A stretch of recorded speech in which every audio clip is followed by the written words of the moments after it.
Iniciando gravação. Então eu vou falar primeiro, você tem que obedecer uma ordem, entendeu? Tem uma hierarquia aqui, que isso aqui é o meu canal.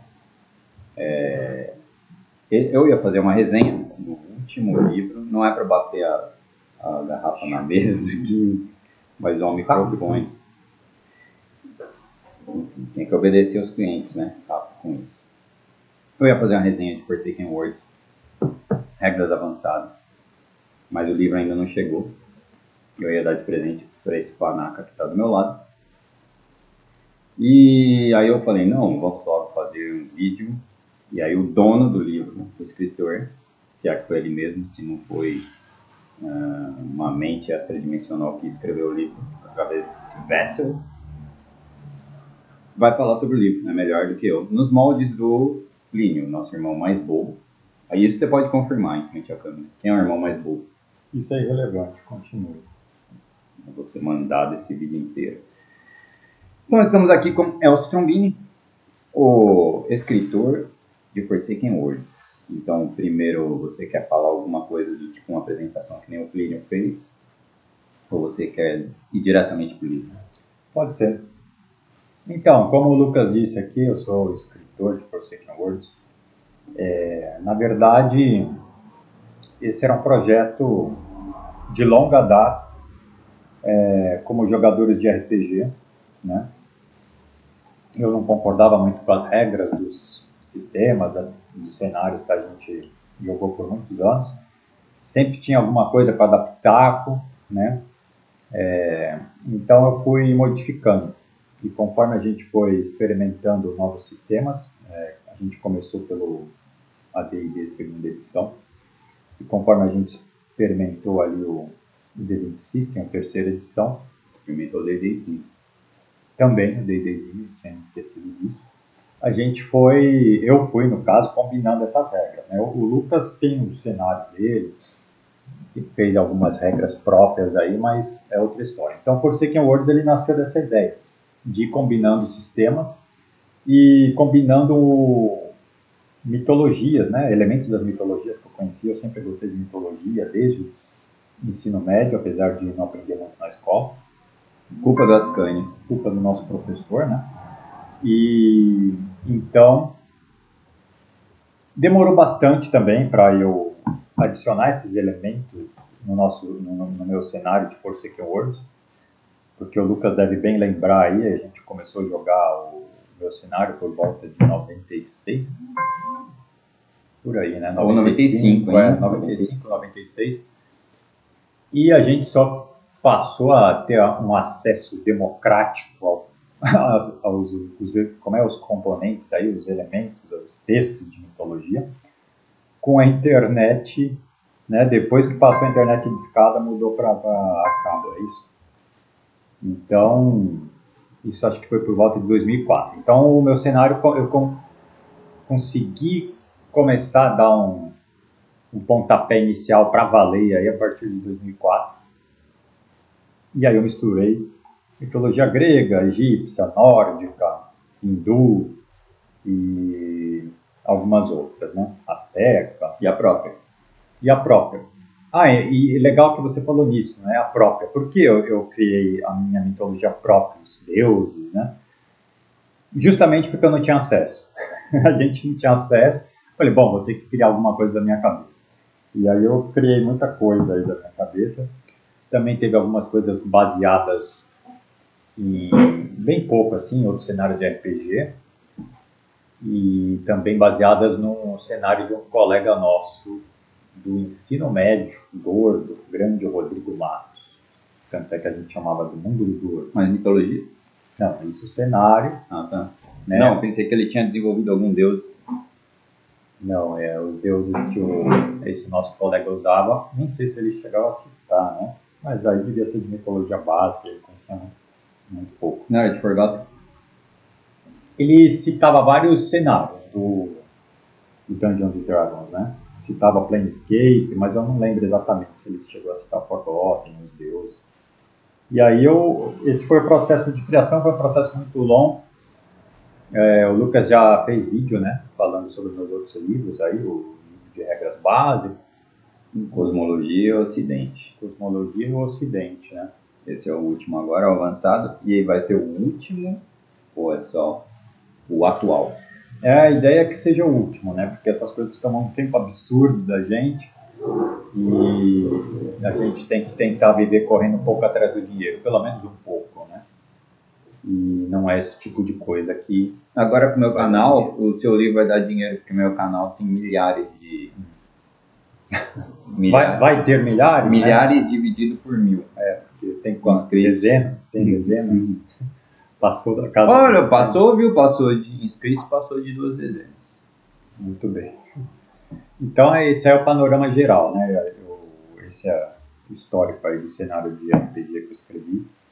Fora isso, eu sou ilustrador também, então o livro vai ter muitas ilustrações minhas, mas vai ter algumas dos meus irmãos, acho que algumas do Plínio e uma sua. Tem mais de uma, além do Git.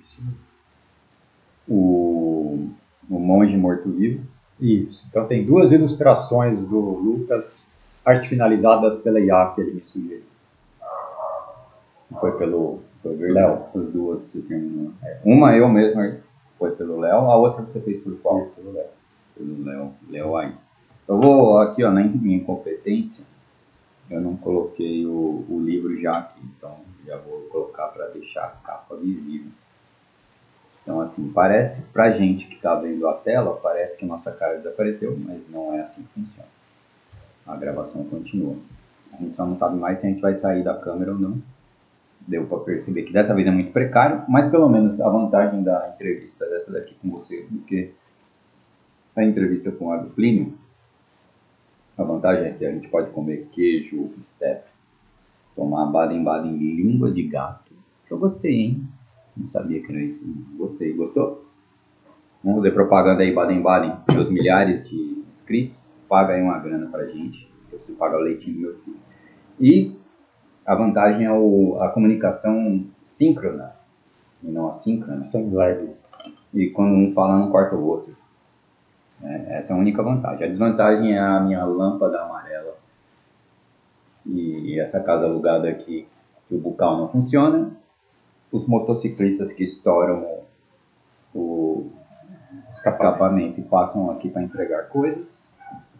Os cachorrinhos, as pessoas passam. Mas acho que nem vai pegar o óleo de cachorro. Então vamos lá. Você quer ir passando aqui para mostrar alguma coisa do livro? Eu não estou gostando dessa interface não, hein, cara. O que é isso daqui? Você abriu por onde? Eu nem sei por onde eu abri. Eu abri pelo padrão do seu notebook aqui. O padrão eu te avisei. Não era grande coisa. Eu podia tentar abrir pelo Google Drive. Bom, vamos lá. Sumiu a mensagem, estamos com a capa. Bom, a arte do Plínio, meio arte finalizada por mim, os personagens, e o monstro aí, a Hydra, arte finalizada pela IA, pelo Grok que o Plínio usou. O Grok, né? O logo continuou mesmo, certo? Já tinha sido feito há um bom tempo. Você fez o que? Ele em que software? Photoshop. Foi feito 99% ou 100% Photoshop. Tem aquela espada ali que eu não sabia que ela existia no jogo até recentemente. Eu estou jogando seu jogo há 30 anos. 30 anos. Não sabia que ela existia. E ela tem uma inspiração em uma mistura de Excalibur e o Zelda. O próprio Zelda tem inspiração em Excalibur. Sim. Mas, conta aí pra gente, ela é uma espada mais 10 com aquele sistema de encantamento super ultra velho, milenar? Olha, eu nem lembro. Não quer dar spoiler. Mas a ideia é que seja uma espada poderosa com um encantamento que favorece personagens justos ou bondosos. Inclusive, essas regras de beneficiar personagens de alinhamento heróico, né? Para quem não sabe, alinhamento é uma ideia aí do Dungeons & Dragons, né? Como o personagem se comporta, como é que ele pensa e age. Então, essa ideia de beneficiar esse tipo de personagem, ela foi reforçada nesse livro, né? Que é um aprofundamento das regras. Eu comecei esse processo no livro de Cosmologia e terminei mais ou menos ele, né? Está quase terminado nesse livro. A gente pode deixar público que quando você criou o cenário você não era good, hoje é good, é por isso que é a regra agora. Você pode interpretar isso como você quiser. Aqui tem a assinatura do Elcio, a assinatura do Plínio. A assinatura do Plínio é feita de um jeito para parecer que são 2 olhos. Você acha uma boa assinatura? Talvez sempre tenha uma ideia de um desenho por trás da assinatura. O meu E parece um sai. É verdade. Eu acho que eu tinha notado isso antes. Só eu tenho uma assinatura triste. Mas tudo bem, eu sou uma pessoa triste. Menos triste hoje, mas ainda triste.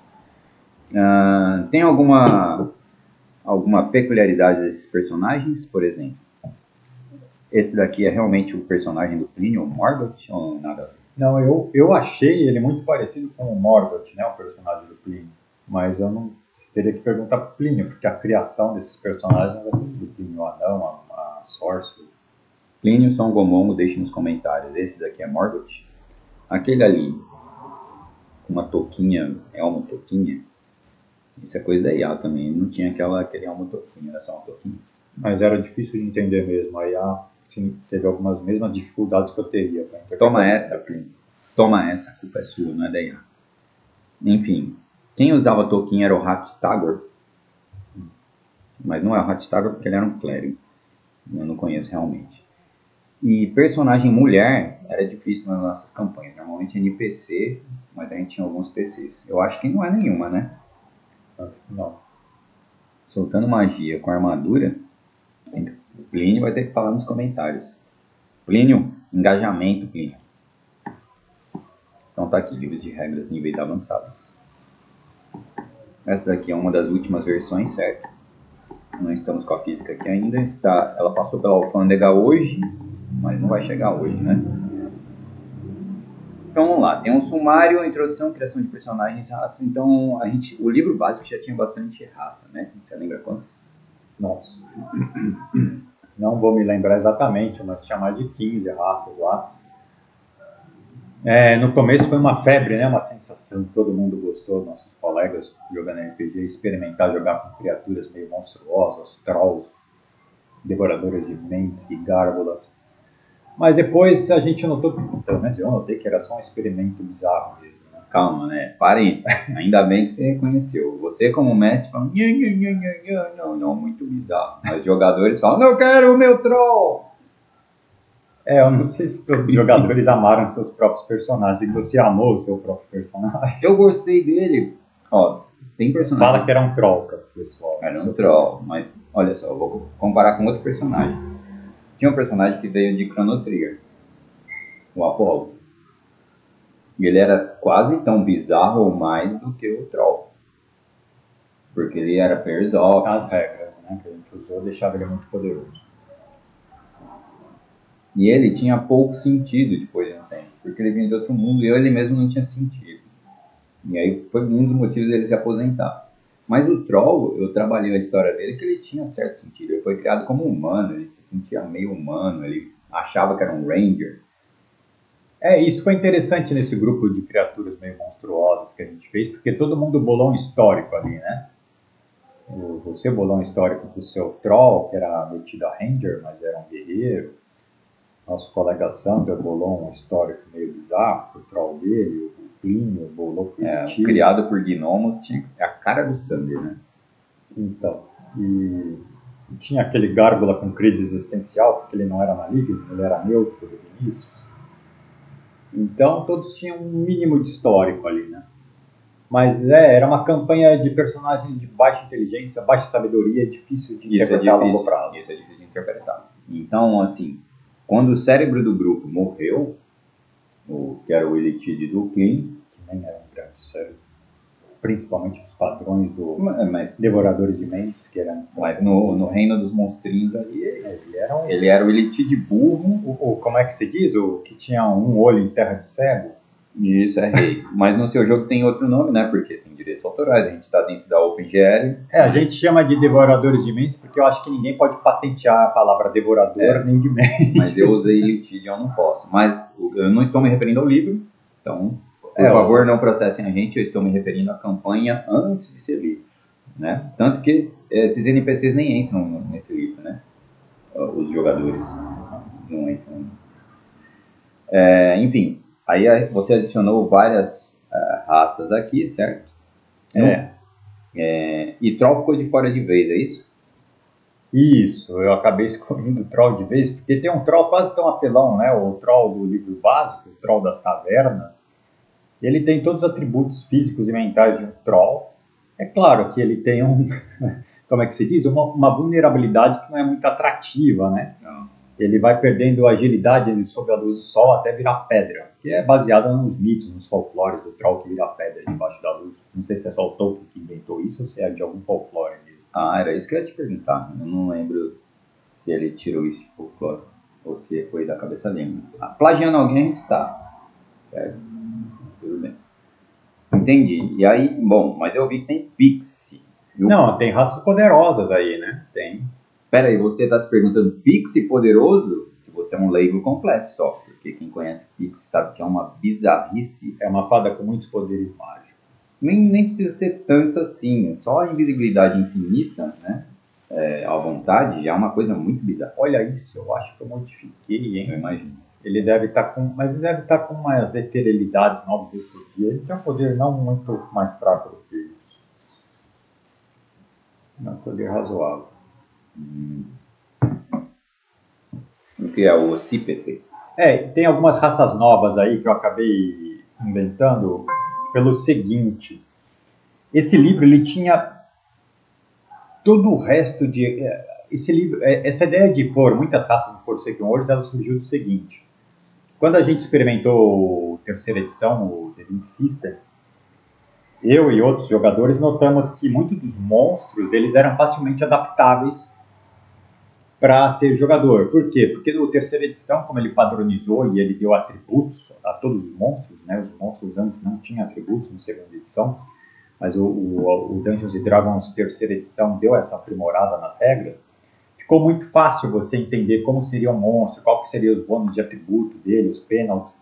E aí, quando eu vi aqueles livros de terceira edição, foi um certo deslumbramento na época. Isso foi o quê?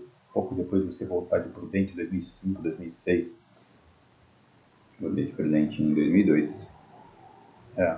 Então foi 1 ano depois, 2 anos depois, que o nosso colega Joe chegou com os livros de terceira edição. E aí foi um certo deslumbramento, né? E aí eu fui pondo um monte de raças, tanto é que a gente falou aqui, né, quando a gente jogou com um grupo de... Eu mestrei para eles, né, eu era o mestre, eles eram o Lucas, o Vinícius, o Plínio e o Sandro eram jogadores com as raças monstruosas. Naquele momento eu tinha feito tudo a caneta, né, você deve lembrar disso, eu escrevia muita caneta nos livros, então eu tinha livros feitos a caneta. Não era bem um livro, mas era um fichário com várias folhas de caderno com desenhos e descrições das raças, baseadas na terceira edição. Então tinha todas as raças básicas do Dungeons & Dragons, que diga-se de passagem é baseado no Tolkien, imagino eu, né? Então você tem humano, elfo, anão, halfling, gnomo. E aí eu fui adicionando várias outras. O gnomo não vem de Tolkien. O gnomo não é de Tolkien. E aí eu fui adicionando várias outras. O que aconteceu? Eu exagerei no número de raças, então você tinha lá todos os goblinoides, os orcs, tinha ogro, tinha gigante, tinha fada, tinha um monte de coisa. E aí eu fui me tocando, não, isso aqui é muita coisa, né? Centauro, né? Aquelas criaturas meio animalescas, homem-ave. E aí eu fui pensando, não, tenho que reduzir. Aí eu dei uma enxugada boa, eu acho que quando eu lancei o livro de regras básicas, eu devo ter voltado atrás ali com, nossa, quase 10 raças. E passou a raça pra caramba, passou mais de 15. Na versão final? Na versão final, foi mais de 15 que eu publiquei. Mas assim, eu também não queria tirar tudo, porque isso era um diferencial, né? Os cenários básicos de fantasia medieval, pelo menos esses baseados no Dungeons & Dragons, eles sempre tem poucas raças. A própria segunda edição que a gente começou, só saiu esse monte de raças humanoides. Sim, eram livros extras, então a ideia básica é sempre ter pouca raça. Aí você pode inventar um monte de argumentos, para não confundir os jogadores, para você não dar muita opção, porque para quem está começando, quem é novato vai se confundir. Beleza, isso aí é outro assunto, acaba degringolando em outro assunto, muito detalhamento, né, sobre isso. Mas aí eu decidi fazer como um dos diferenciais, além de alguns que já tinha no meu cenário, né, com a ideia de me inspirar em armaduras de Cavaleiros do Zodíaco, isso era um diferencial em relação aos Dungeons & Dragons. tinha uma série de itens mágicos espalhados pelo cenário, que era Toma uma essa, coisa muito Gary poderosa. Gygax, que não viveu a geração Bandai. Então, tinha essa ideia de pôr muita raça como um diferencial. Aí passou lá umas 15 raças, né? E aí, você perguntou dessas raças novas aí, né? O que é um Occipit, né? Quando eu enxuguei o número de raças, eu não apaguei os arquivos. O que eu fiz? Eu transferi tudo para o rascunho desse livro. Então ficou cheio de raça nesse livro aí de regras avançadas. Aí teve um novo corte, é isso. E aí teve um novo corte. Por quê? Porque você sabia que tinha um número muito grande de magias para se colocar, né, para se descrever. Porque no meu livro de regras básicas você só tem as magias do primeiro ao quinto círculo, que são as magias que os personagens de nível 1 ao 10 usam. E a ideia do jogo é ir pelo menos até o nível 20, não que nossas campanhas durassem até o nível 20. Acho que você chegou no máximo no 18. O recorde foi Galen, né? Galen 17, eu acho. 17. Então o recorde aí que a gente jogou foi nível 17, por aí, né? Mas a ideia era que chegasse no nível 20. Então a gente tinha que descrever magia, tinha que descrever poderes psionicos que não estavam descritos. A gente queria inserir essa, né? Eu e o Lucas tinha essa ideia de inserir. O Lucas, porque ele tem um cenário de campanha que faz parte do meu sistema de regras do Forsaken Worlds. Então a gente queria descrever os poderes psionicos. Vai sair esse livro. E aí também tinha item mágico a dar com rodo para descrever. Quase metade do livro é item mágico. Acho que uns 30, 40%. Ficou com metade. Eu tô... Deixa eu só ver. Tem que ver o número de páginas aí, né? Deixa eu ver como é que tá aqui, tá? Confirma se tá gravando mesmo, porque a gente já perdeu um vídeo, né, Elcio, que a gente fez de uma Tava gravando, mas deu pau, né? Não foi isso? Deu pau no AZ Recorder e não entendeu nosso áudio. Mas era sobre você queria falar de tudo, você quis falar até de filosofia. Filosofia, Platão e tal. Tá bom, então eu vou tirar dessa página. Então eu vou falar, vamos tentar falar só aqui, por cima. Itens e tesouros começa na 201, o livro tem 280 e pouco, então são 80 e tantas páginas de itens mágicos. Meu Deus. O que dá o que aí? Quase 40% do livro. Qual que é a minha divindade principal desse cenário aqui? Meu Altizar? Não, né? O Zal, ele é um outro nome pro Outzar, né? Meu Zal. Não, mas meu personagem... Eu não tenho personagem de clérigo, teria o Drinster. Então eu vou falar meu Mastique. Meu Mastique. Deus da magia. Sim. Calma, então eu vou falar meu Mastique. Olha só o tamanho disso daqui. Você realmente não sabia que você tinha feito isso. 80 páginas de itens mágicos. Meu Mastique com certeza, porque Mastique faz item mágico, né? Patrono disso aqui. E magia também, né? Meu Mastique. Muitas páginas. Que magia eu sabia que você fez, né? Assim, as magias eu transcrevi, né? Boa parte dos sexto. Não, nonas básicas. Sexta ou nonas básicas eu adicionei mais. Ia entrar no... Esse livro aqui era para sair depois do Desafio do Dragão, mas o Leon mudou os planos. Você virou papai e aí adiou seu livro. O Leon mudou os planos, eu achei que ia sair antes. Tanto que teve um dia que eu comemorei quando eu terminei de escrever os poderes psionicos, que você reaproveitou aqui, né? Minha tradução e eu não alterei muito, assim, obviamente esse jogo tem muita coisa que vem da origem dele que a OGL permitiu, Dungeons and Dragons, a gente começou a jogar em segunda edição, então a gente usa muita coisa dentro da OGL que vem de lá, né? Só que não tinha em português, nunca saiu um livro do Psionic em português para segunda, em segunda só saiu o livro do Guerreiro, pela Olha lá, né? E em terceira, eu não sei se saiu aquele Psionic, mas mudou completamente em terceira, né? Então vamos ver bem o que tem nesse livro aqui. Tem as raças, aí vem classes, tem kits aqui, Elcio. Finalizando as raças, né? Você perguntou, eu acabei não respondendo. Do Occipit. É que eu ia botar lá no Occipit. Mas o Lucas outro dia até fez uma piada, tá cheio de homem-pato, homem-águia aqui. De fato, o que aconteceu?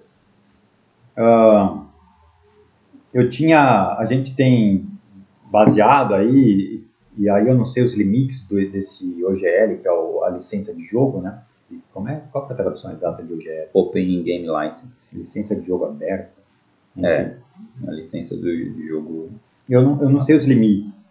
Exatamente, eu conheço alguns nomes que do Dungeons and Dragons a gente não pode usar, né? Que nem você falou, Elitidium, Berhulk, acho que Carrion Crawler não pode usar, que são monstros clássicos do Dungeons and Dragons. Se você tem uma ideia melhor que eu do seu trabalho no Roll20. Porque eu ponho minhas ilustrações para vender no Roll20, então eu acabei tendo que ler sobre isso, né? Para tomar os cuidados. Acho que um Berhulk não pode, eu já falei, não sei. E enfim, e aí eu fiquei com essas dúvidas. Eu falei, mano, e agora, né? Porque tem coisas legais que a gente quer usar. O Lucas sabe bem disso, ele escreve campanha, cenário de RPG também, tem coisa que ele acha legal e quer usar.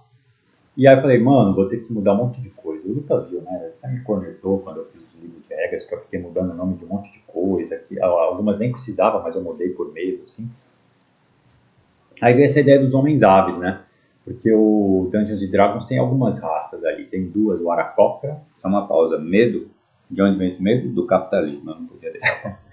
E tem o Aarakocra e um que é de um cenário específico, que eu não sei a situação desses cenários específicos que sumiram em terceira edição, tipo Dark Sun, né? Mas ainda é deles, né? Pode voltar na sexta edição. Eu imagino que possa vir a ter problema. Então tinha o Silvarak. Eu falei, então eu não posso usar esses nomes aí. Aí eu peguei, quer saber? Eu vou mudar. Além de mudar o nome, eu vou dar uns pitacos na aparência desses bichos. Então, o Aarakocra no livro de regras básicas, que não é Aarakocra mais, eu desvinculei, é um homem-ave baseado no homem-arara, um homem-papagaio vermelho e preto. Como é brasileiro. Na verdade, eu me baseei numa espécie chamada papagaio-diabo, ou arara-demônio, que ele é vermelho, tem um corpo vermelho e a cabeça com as penas pretas, assim. Pensei que era chupacabra. E aí eu fiz ele vermelho e preto, porque aquela cor é muito interessante. Lembra o Diablo do Final Fantasy VIII, que é um diabão vermelho com a cara preta. Mas você lembra do chupacabra da nossa época, chupacabra? Você lembra que uma hora... Como é que representava? É que uma hora falaram que era um papagaio que sudava sangue.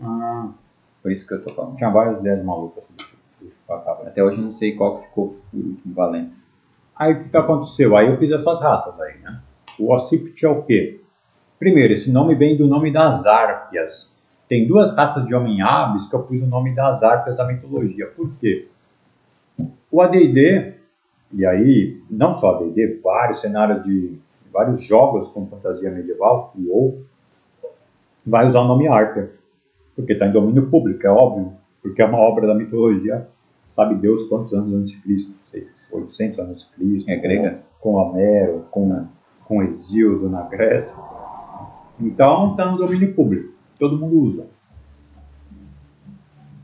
Só que as Árpias, que nem as Górgonas, eram 3, né? Não era uma raça generalizada como esses cenários de fantasia fazem, né? Que tem um monte delas.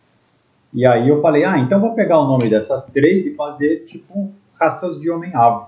Então, Occiput é o nome de uma das Árpias. Você vai ver ali a primeira raça de homem-ave, é a Elo. É o nome de outra Árpia. Olha, eu nem tava vendo, eu pensei que era aquele, mas aquele que tá no básico, aquele passarinho com o olhão, assim, qual que é o nome dele? Urutau, foi baseado no Urutau, aquela espécie lá, né, que é uma ave brasileira, né, ou da Amazônia, alguma coisa assim. Tá vendo? Isso aqui é igual o Angra, tem o gostinho brasileiro. Então, esses nomes eu tento me basear em algum lugar, né, e aí eu peguei coisas também brasileiras, que ele falou. Ó, eu ia perguntar esse nome estranho aqui, mas eu já sei até o que é, mas eu vou, então, primeiro vamos sair dessa página. Então, a gente quer passar por cima do que está aqui. Então, a gente tem raça, tem classe, características gerais, perícia, tem novas perícias técnicas e talentos, é isso? Tem novas artes marciais, que são perícias, tem novos talentos, e isso, novos talentos e perícias de artes marciais.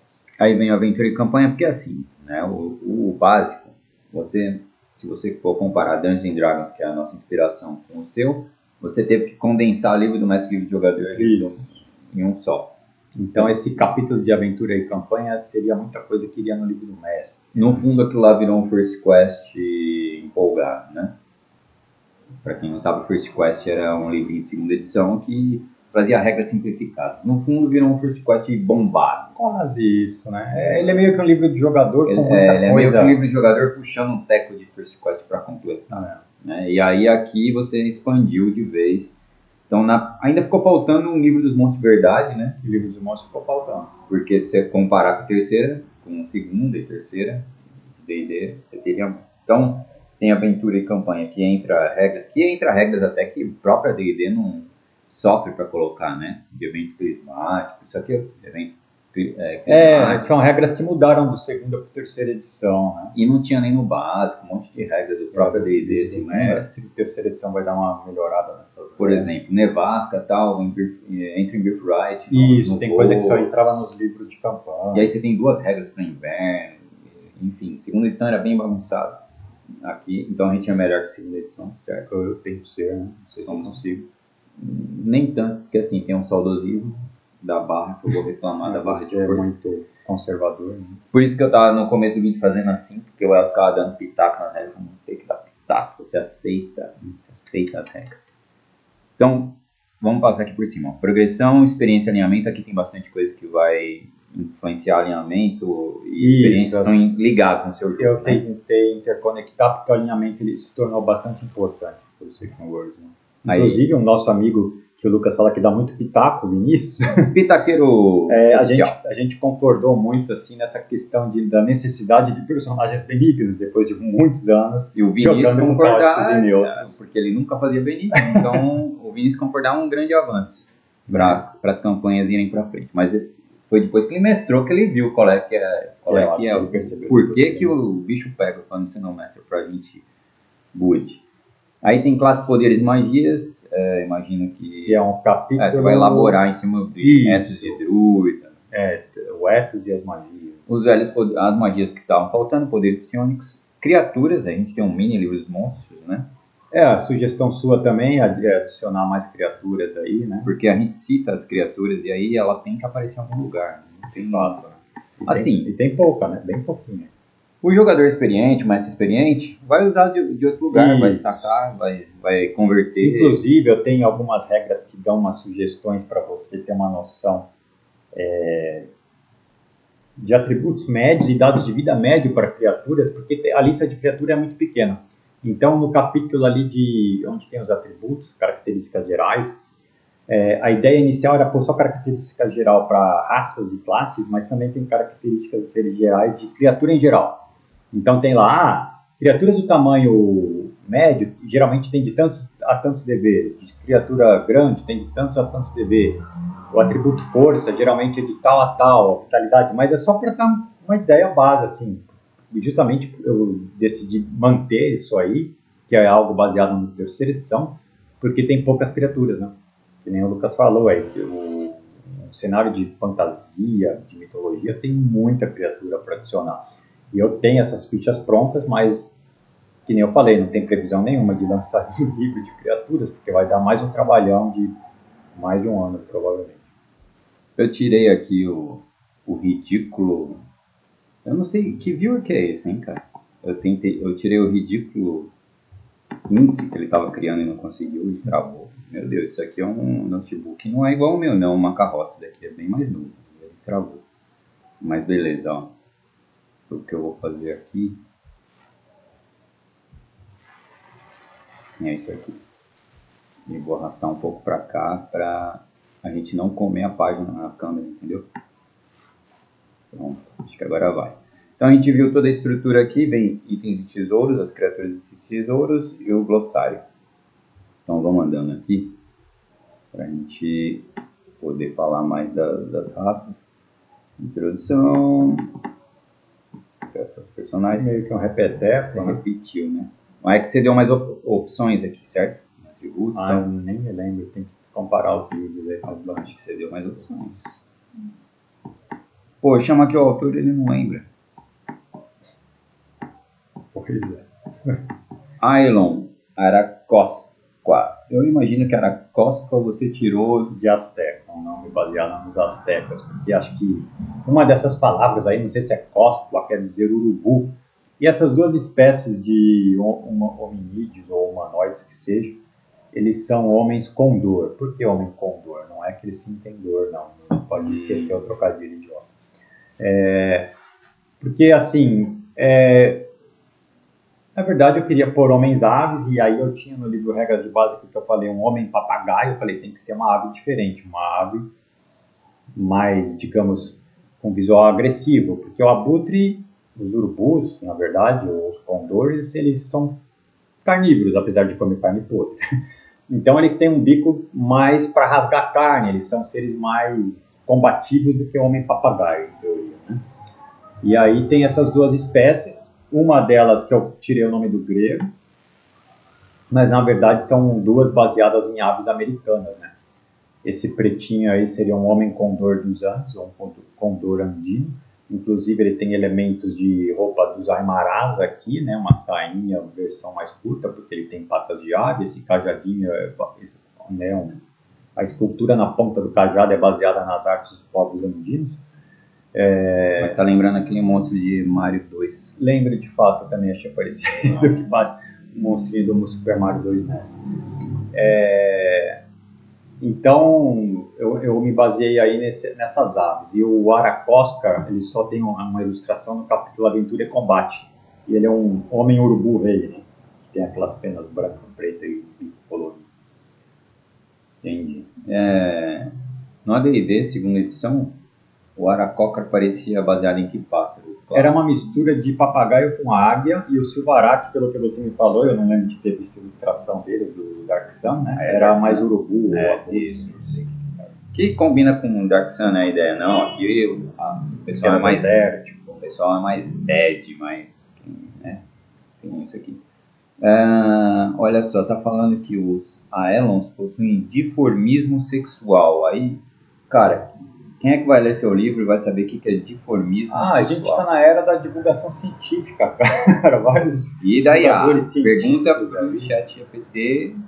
Mas a ideia é que os machos têm uma crista rugosa em cima do bico e na testa e na cabeça, e as fêmeas não, né? Aqui é uma fêmea. Ele tá com uma roupinha feminina e não tem crista na cabeça. O que você determina aqui como roupinha feminina? O colar?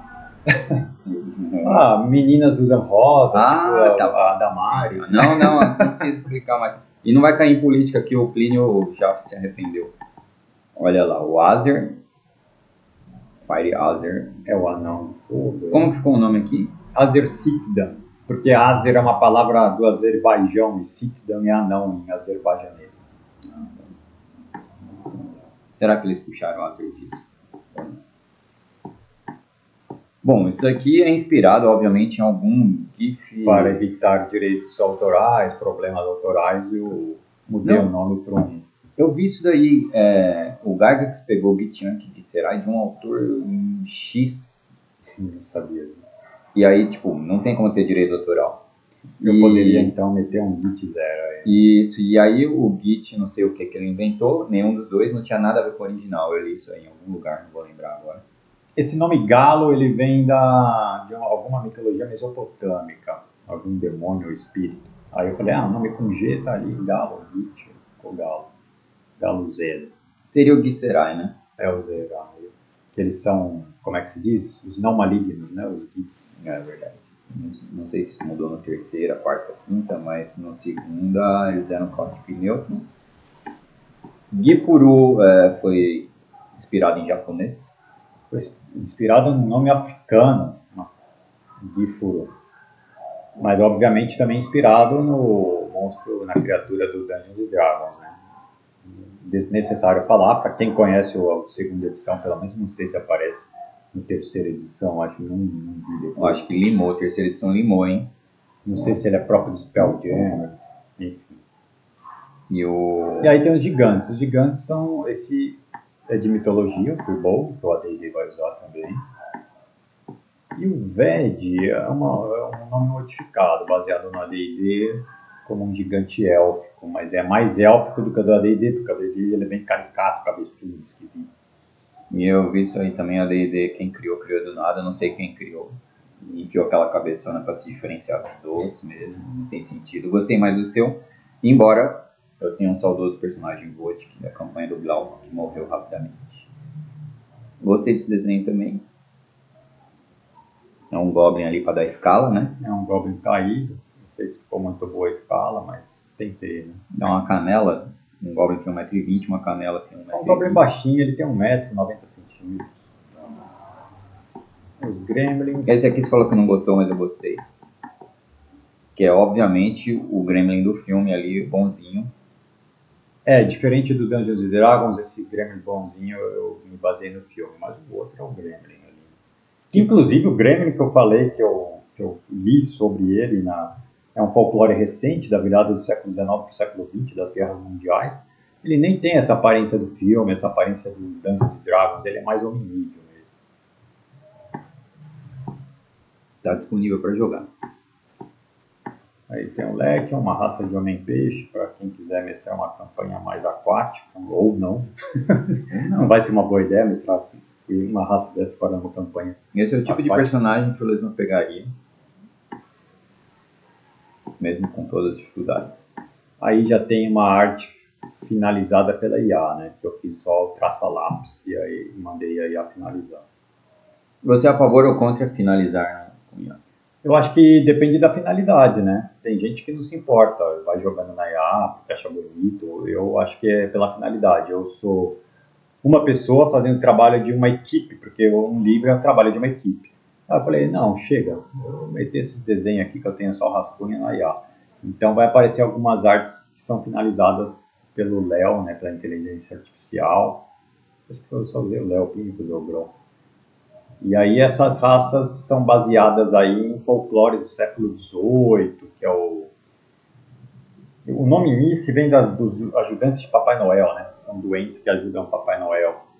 Papai Noel vai ter uma lenda aí, um folclore meio confuso, porque ele é baseado num santo da Igreja Católica e ele começa a ser misturado com elementos folclóricos nos países que assumiram o protestantismo,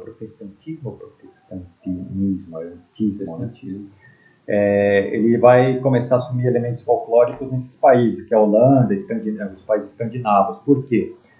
Porque nesses países fazia mais sentido não venerar alguém da Igreja Católica. Então eles vão misturando com elementos folclóricos regionais e aí surgem vários personagens, as renas, os ajudantes de Papai Noel, eles são todos desses folclores depois que esses países se convertem para o protestantismo, né? Que eu ia perguntar os vários nomes, né?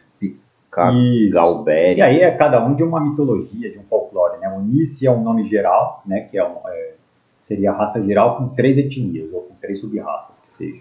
Então eu peguei o Picaú, esse nome bem difícil de falar aí, ele é da mitologia Osseta, eu falei para o Lucas outro dia, aí, uns dias atrás. Para quem não sabe, os Ossetas é um povo que vive entre a Geórgia e a Rússia ali. Existia um paizinho chamado Osseta, que conforme a Rússia foi crescendo e a Geórgia foi crescendo, engoliram aquele povo. E esse povo mantém tradições orais, né, contos, folclore até os dias recentes. Eu li alguns trechos de um livro de um autor russo-americano que escreveu sobre esses folclores. Eu achei interessante. Então esse aí é uma raça de anãozinhos que teriam vivido na época dos semideuses, dos gigantes. No Forsaken Worlds eu adaptei eles para serem uma raça da época dos Firbolgs, e os Firbolgs é uma raça muito antiga, que talvez tenha vindo de outro mundo e tal. Saindo do seu mundo, o Lenin com o discurso de autonomia dos povos e não sei o que, não era para permitir que os Ossetas... Eu não sei o quanto eles mantiveram de... eu li sobre isso também, é que variou. Parece que o Lenin mantém mesmo e Stalin vai lá e pode tudo. Sempre está. O Stalin falou, não, cultura é o caralho, aqui é tudo soviético. Sempre está. E aí tem outros 2 nomes, que é Lilliputian, que eu falei pro Lucas, que aparece no Final Fantasy, mas não devo nada pro Final Fantasy, porque é um nome baseado num conto do século XVIII, de uma raça minúscula, de homenzinhos que viviam numa ilha do Pacífico, alguma coisa assim. Tipo do Gulliver lá ou não? Do Gulliver, isso. E qual que é o outro nome que tem aí? Tem mais algum? Os guerreiros e domadores, Galberi, os idealistas espiritualistas, Lilliputian, trabalhadores mercantes, Tontes. Tontes também é um nome baseado, equivalente aos Nices, né? Ajudante de Papai Noel. Então eu peguei esses nomes de criaturas de folclores, né, e mitologias e joguei tudo junto aí nesse agrupamento de raças. Eu pensei que Nice veio de Nixie. Pode ter alguma relação, viu, Nixie? Pode ter. Pode ter uma relação, porque às vezes só muda algumas letras de país para país, então pode ser que Nice em algum momento da história foi sinônimo de Nixie. O Nixie eu acho que era tipo um pixie da água. Isso, na D&D. Aí está o Occipit. O Occipit que a gente já citou. Baseado no desenho do nosso colega Leisman. Eu pensei que era baseado em Darkwing Duck. O Leisman, ele tinha aquelas ideias que ele achava genial e aí ele não tinha, como é que se diz? Não tinha uma campanha e ele fez desenhos aleatórios, que não serviu para personagem nenhum. E esse era o desenho que ele chamou de psicopata, um trocadilho. E seguindo a regra do Plínio de não deixar o livro do Sandman nos livros não escritos, você roubou e falou, vou publicar. Eu mandei esse desenho, avisei ele, me baseei nesse desenho. E ele deu o ok. Legal. Ok. Esse aqui é um desenho do Plínio, né? Desenho do Plínio, do Pix. É velho esse desenho? Esse desenho é mais velho.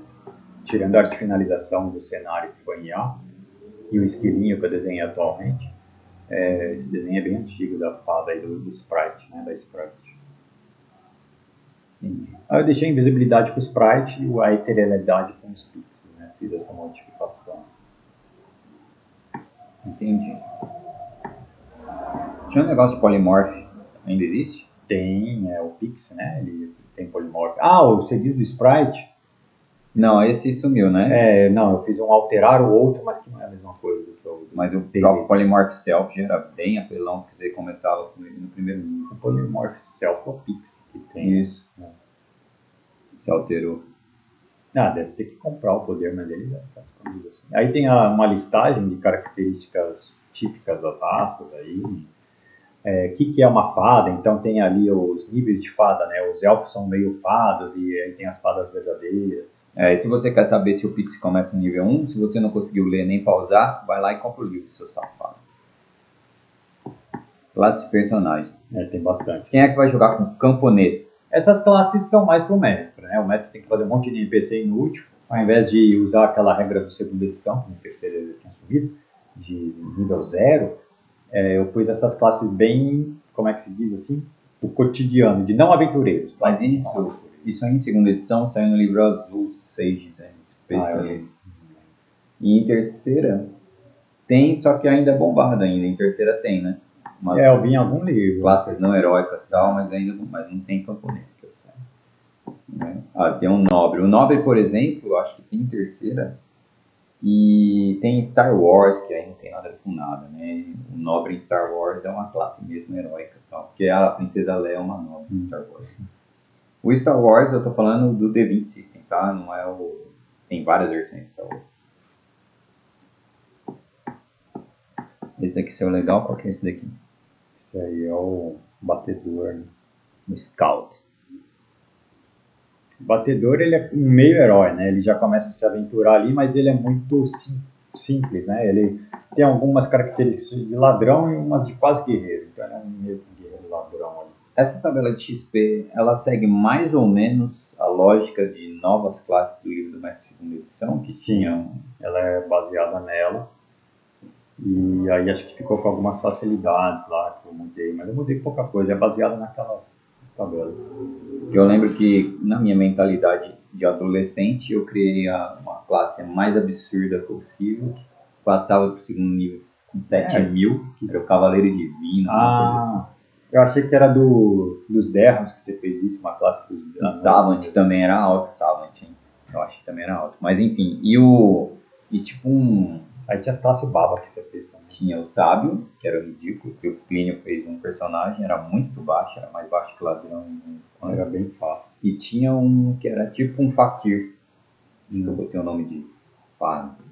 Aí tem o tipo Fakir, mas ele é poderosinho, e ele é meio que um kit. Aí tem o Sábio também, né? O Sábio. Bem baixo.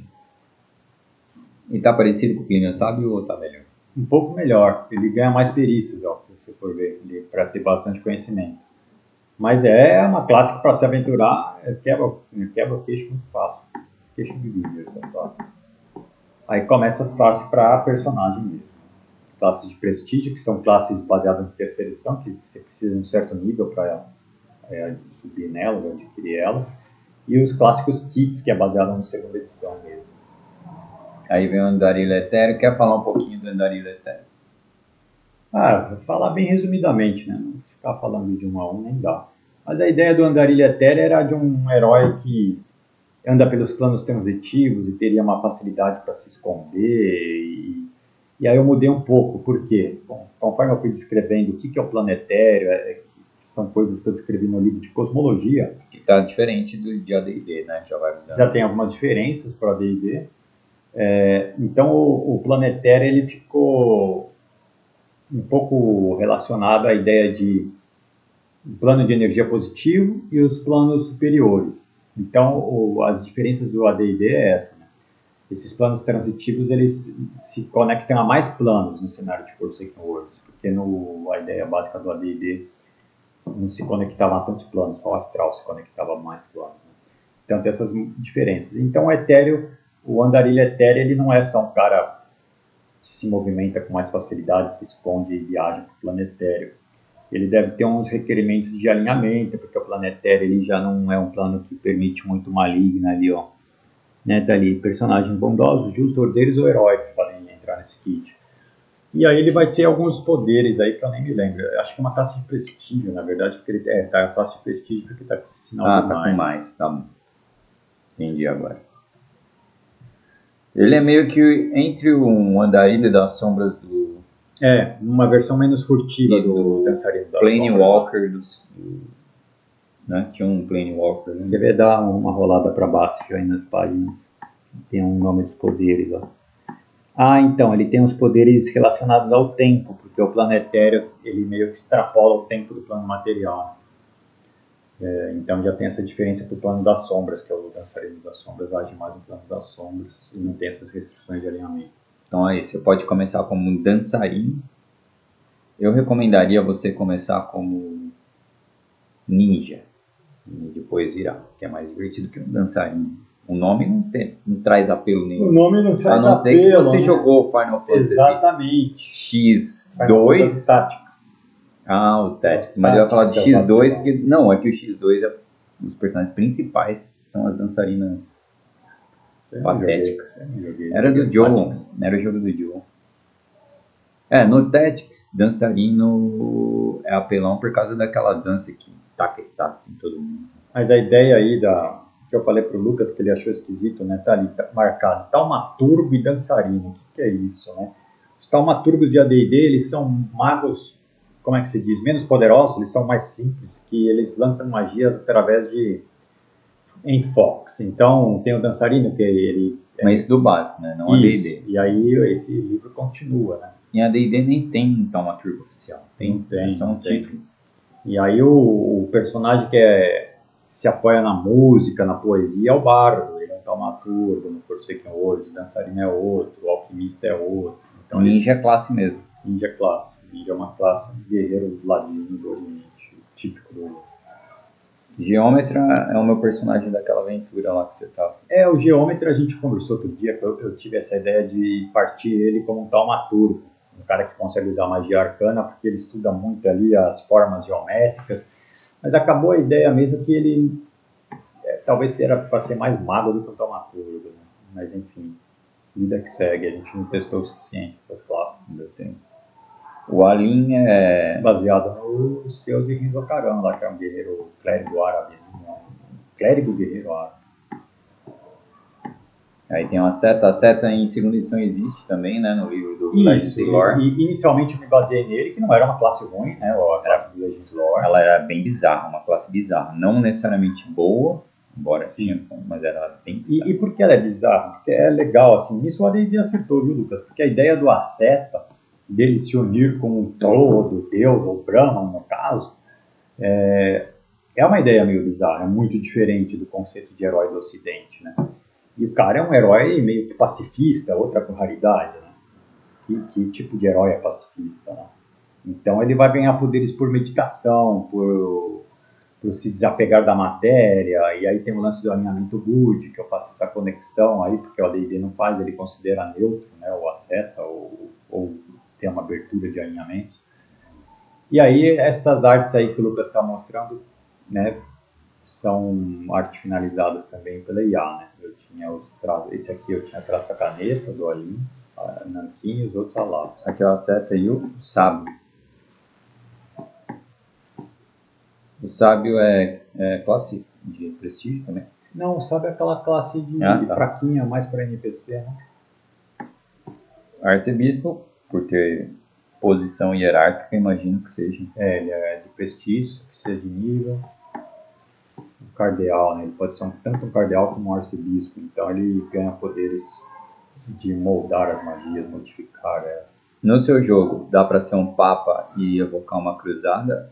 Ou você vai ser excomungado pela própria divindade?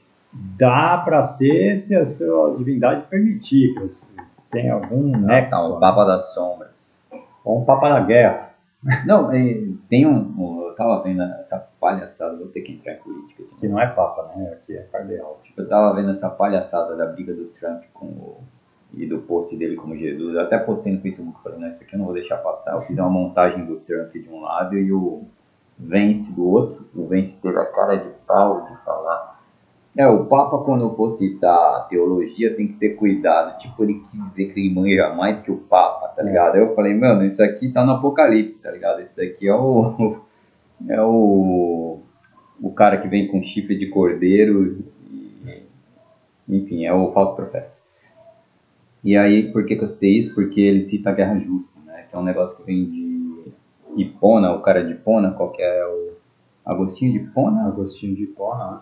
E aí depois vai, enfim, é um conceito de guerra justa. E é por que eu perguntei, por que eu entrei na política sem querer, querendo, porque guerra justa é um conceito complicado, o que é uma guerra justa, né? E aí, por exemplo, eu falei, se eu for um papa, eu posso trazer uma guerra, fazer uma cruzada. E aí, claro que você não abordou isso nos livros, mas eu imagino que você tem alguma ideia por trás de alinhamento, como que o alinhamento se encaixa com guerra justa. A minha ideia seria bem mais radical do que a gente vê aqui na realidade, porque a realidade é pautada por religiões monoteístas que se tornaram ferramenta de poder. Isso é impossível no Forsaken Worlds. Por que é impossível? Porque em Forsaken Worlds, digamos assim, que as raças mortais estão mais conectadas com as divindades, né? Então, existiria no meu cenário de campanha, como é que se diz? Punições mais imediatas dos personagens, correções mais imediatas, né? Então, essa ideia do sacerdote corrupto ter poder, ela é meio que impossível em Forsaken Worlds. Você pode fazer sim um sacerdote maligno que segue um espírito maligno que se diz Deus. O espírito vai falar, eu sou o Deus da sombra, eu sou o Deus do sei lá o quê. O clérigo vai lá e consegue barganhar poderes com ele. Mas os personagens benignos, quando traem uma religião benigna, aí, meu amigo, é só perda de poder, punição imediata. Resumindo, né? O mestre pode dar pode fazer várias modificaçõezinhas nisso, contanto que não destoe muito do cenário, senão deixa de ser Forsaken Worlds. Como assim? É fantasia, né? Forgotten Realms, Dragonlance, Forgotten Realms, os deuses são bem ativos. Então essa é meio... Lembra um pouco mitologia grega, do tipo, você fala mal de Zeus, cai um raio na sua cabeça, ou coisa parecida. É um pouco disso. Bom, tô chegando aqui na Harley Quinn. O bufão, o bobo da corte. Que é um Halfling, então não é Harley Quinn, é Halfling Quinn. É uma classe aí que tem certa versatilidade, algumas modificações na classe base, seja um bardo ou um mago, né? Ele vai ter umas vantagens de movimento, porque é meio que um malabarista, meio que um comediante, então ele troca os poderes de bardo, né? Em vez de inspirar, ele causa provocação ou riso histérico, essas coisas. Você seguindo minha tradição de quebrar com o conceito de cabelo enrolado de Tolkien, fez um Halfling com cabelo bagunçado. É quase liso, ondulado. Aí tem um asceta mais light, para quem achou meu asceta muito chato, nossa, o Elcio fez um asceta bonzinho, parece um paladino. Aí tem um asceta neutro aí, que é o contemplativo, você pode ser lá com neutro. Entendi. Vai ter menos poderes, mas vai ter poderes legais aí, quer dizer, talvez você concordar comigo. E além do dançarino etéreo, o próprio dançarino da sombra está aqui. Ele é bem inspirado em terceira, parecido? Um pouco inspirado no terceiro. Mas faz tanto tempo que eu joguei terceira que eu não vou me lembrar. Mas sim, ele tem aquela ideia de sumir na frente dos adversários, estar no plano da sombra, assim, é meio que isso, né? Um ladrão mágico, um ladrão com poderes mágicos. Aí tem um defensor, ele tem uma ideia de ser mais resistente e de defender aliados, né? Então acho que ele tem um DV elevado, tem bônus para usar shield, ele tem um talento de graça que ele ganha aí, que né, geralmente você tem que comprar os talentos com pontos de perícia para os personagens. Então o talento de dar cover, né? De defender os aliados, ele tem essas coisas tudo. Esse é Kit. Ele bate com o escudo, faz um dano, né? É o Eric. Pode-se dizer, talvez. O eclesiástico não é muito diferente da ideia que o Lucas teve em Zocarana, é um clérigo meio não muito aventureiro, né? Aí eu pus uns poderes extras para ele defender assembleias, ou eclésias, ou templos, né? Então, uns poderes disso. Porque quando você pensa em clérigo do AD&D, ele obviamente é um cruzado, né? Sim, sim. A gente até conversou isso outras vezes. E aí quando você pensa, mas e o padre que eu conheço ali da minha paróquia? Aí você quer fazer o padre da sua paróquia, você faz o eclesiástico. Aí tem espadachim, sagrado e profano, que é baseado também no Final Fantasy Tactics. Claro, com restrições de alinhamento, porque o Final Fantasy Tactics não tem alinhamento. Então o sagrado é supostamente personagem benigno e o profano é supostamente personagem maligno. Aí você vai pensar, pô, Elcio, não é vantagem ser maligno? Seria. Seria se eu não tivesse inserido essas regras todas beneficiando personagens benignos, né? Seria se você jogasse na época que o Elcio era neutro. Sim, talvez. Porque um personagem maligno, de fato, ele tem menos deveres, menos responsabilidades, cara. Então, se o mestre não pensa no meio para equilibrar isso, não digo nem de equilibrar, porque equilibrar o Lucas acha uma coisa muito chata, né? Não ligo tanto, né? Mas é assim, é uma lógica mesmo, sabe? Se o cara tem poderes e é maligno, de onde vem esses poderes? Pô, se o paladino tem os poderes que vêm de deuses benignos, então os poderes do personagem maligno vêm de entidades malignas. Mas entidades malignas são confiáveis? É claro que não. E aí que entra o que eu acho que faltou muito no AD&D, essas coisas. Pô, um personagem maligno, ele tá lidando com coisas traiçoeiras, ele tem mais chance de se fuder. Então, a ideia é essa. Eu até descrevo, acho que em algum parágrafo, não sei se é aí ou num texto posterior, que eu falo, se o personagem é maligno, tem poderes divinos, seja um paladino, um sacerdote, um médium, que acho que é o Warlock, o equivalente maligno do médium, está lidando com seres traiçoeiros, né? Muito mais difíceis de lidar do que um ser benigno. Essa foi a sua desculpa para terminar com Krugnak, o grande kobold que ia conquistar todo o continente de Ozislan. Foi uma discussão que a gente teve, né, na época, que você falou, mas eu devia ter sido recompensado. Eu falei, sim, mas o seu Deus é um cretino, um canalha, velho. A lição que fica, você quer fazer maligno, faça guerreiro, se bem que o Elcio cortou o meu ladrão no meio, ele não tinha divindade nenhuma. Mas tudo bem. Não faça maligno. Filósofo de Chrysopolis. É um nome bem esquisito que eu pus aí. Eu não sei nem como se pronuncia isso. É Chrysópolis. Chrysópolis. Tá no livro do Ocidente ou não? Ele está escrito, acho que a ordem de Chrysópolis, né? Que era a cidade dos filósofos antigos. Porque o Lucas, no cenário de Renzo Caran que ele fez um personagem mais ou menos equivalente ao Jesus ali. Eu falei, pô, então eu vou fazer um personagem mais ou menos equivalente a Platão e Sócrates. E aí ficou essa ordem de Chrysópolis é baseada na Academia de Platão, seria a Academia dos Filósofos de Forsaken Worlds. A diferença, é claro, que Forsaken Worlds é um cenário de, como é que se diz, alta fantasia, né? Então os filósofos têm poderes, tem até um kit no livro básico, né, do filósofo. Vai ser meu próximo personagem, porque eu sou geógrafo, eu quero fazer um cara que tem um globo. Aliás, seu globo não tá aparecendo aqui na câmera, tá aparecendo só meus livros de D&D, mas tá ali o globo do Elcio. Esse é o globo do personagem. Eu sou um geógrafo que só tem um globo porque o Plínio me deu um. Esse daqui que eu achei um desenho parecido com o Defensor, é o herói plebeu. Que é um clássico da D&D segunda edição, né? É baseado em algum livro. Peasant Hero, Peasant Wall. Mas também tem um quê de revolucionário nele, né? Um herói não tem. É o Malcolm X na era medieval. Aí, tá vendo? Quem quer fazer o Malcolm X já sabe fazer. Vamos dar uma acelerada aqui, que é 6,5. Em teoria eu tenho que buscar família lá para 7. Então vamos lá. Hierofante, classe de prestígio. É o Também equivalente de do terceiro. druida do arcebispo, do cardeal, né? E que, de certa forma, é os níveis altos do druida, né? Você deixou só druida, né? Classe permitida. Eu separei ele do bispo e do arcebispo. Adicionei esse poder das pedras eretas, que é baseada no Legends Lore, acho que na mitologia celta. É do Stonehenge? A ideia do Stonehenge, dos celtas que faziam essas pedras. O Birthright tem, né? O Source, acho que a ideia é que tem um lugarzinho com algumas pedras ali. Luna Mate. Esse é um... Eu fiquei em dúvida, que nome que eu vou pôr nisso? Porque também é baseado na mitologia brasileira. Não na mitologia brasileira, mas na espiritualidade, né? O que acontece? Eu vi Tem um espiritualista brasileiro de origem indígena, que ele adotou o nome Tupinambá, eu acho, de Cacauerá.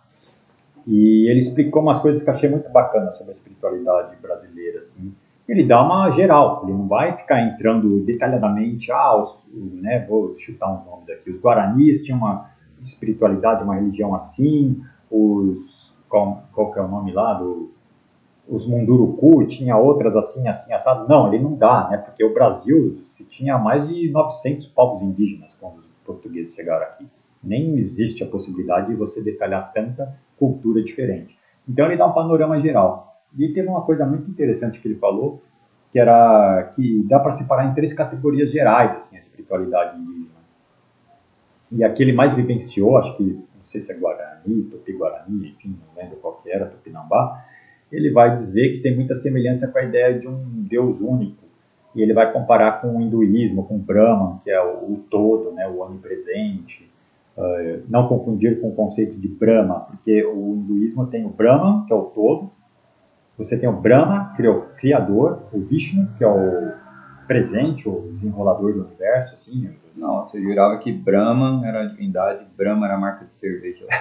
E tem o Shiva, que é o que destrói para renovar, o renovador.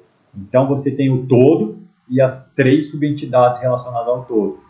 E aí ele vai dizer que, né, tem um tipo de espiritualidade indígena que vai atrás desse todo, que é de um Deus único, que é uma espiritualidade de contemplação, de meditação. E aí tem os outros que entram em estados alterados da mente, seja com substâncias ou com rituais de música, de cantoria, de dança, para acessar o mundo dos sonhos, ou o mundo, tem uns conceitos parecidos com o plano astral, o hinduísmo, o Storyteller seria a Umbra. Ou isso. E os cenários de RPG abordam, né? O Storyteller tem muito, porque em Velho Oeste aborda os povos indígenas estadunidenses. E eu achei muito legal. Eu adicionei esse que é uma classe prestígio, um kit, né? Prestígio, tá com mais. É prestígio. Então o personagem ele aprende a entrar no Forsaken Worlds, tem isso, né? O mundo dos sonhos, ele é o astral raso e ele é um especialista em entrar no astral raso, essa classe aí, né? Aí você botou como exemplo aquele bicho que eu acabei de falar. O Homem Urutau. Que Urutau quer dizer mãe da lua, né? Tá com cara de brabo, hein? Vai encarar isso daí. É classe de prestígio. Se fosse você, eu não encararia. Matemático, calculador. Baseado em Final Fantasy Tactics também, né? Muda o estilo de soltar magias a partir de conceitos numerológicos. Eu gostei que é uma tiazinha nariguda na arte, nunca aparece tiazinhas narigudas. A ideia é que ela fosse mais ou menos idosa, que tivesse aquele tecido cartilaginoso do nariz grande, por isso que ela tem um nariz grande. Mas não italiana, meu. Nós, descendentes italianos de São Paulo, que fala com o sotaque do Bolsa, meu. Omioge. Isso aqui vem de altamente inspirado em o nome desenho. O desenho e o nome são de Final Fantasy Tactics, né, no estilo. Mas Calculator. O Omioge não, o Omioge ele é mais próximo da ideia do Daoshi, que é um panteísta. Daoshi eu coloquei, não saiu o livro ainda, tá? Eu coloquei no rascunho do... E não é o Daoshi, tá? Porque eu ia jogar o Daoshi no livro do Oriente e você ia jogar no seu livro do Rendo Caramba, né? Então esse cara ele mistura política, magias de reino e magias desse nível aí que eu falei, sabe? De respeitar mais uma divindade. Ele não é o astrólogo que é o... Qual é o nome daquele personagem lá? Para fazer Tactics. O Olan. O Olan. Mas o desenho lembra mais o Calculator, é isso? Esse desenho lembra o Yin Yang Magic lá, o Oracle. O Oracle, tá certo. É que eu lembro do lacinho, né? As fêmeas usam o lacinho.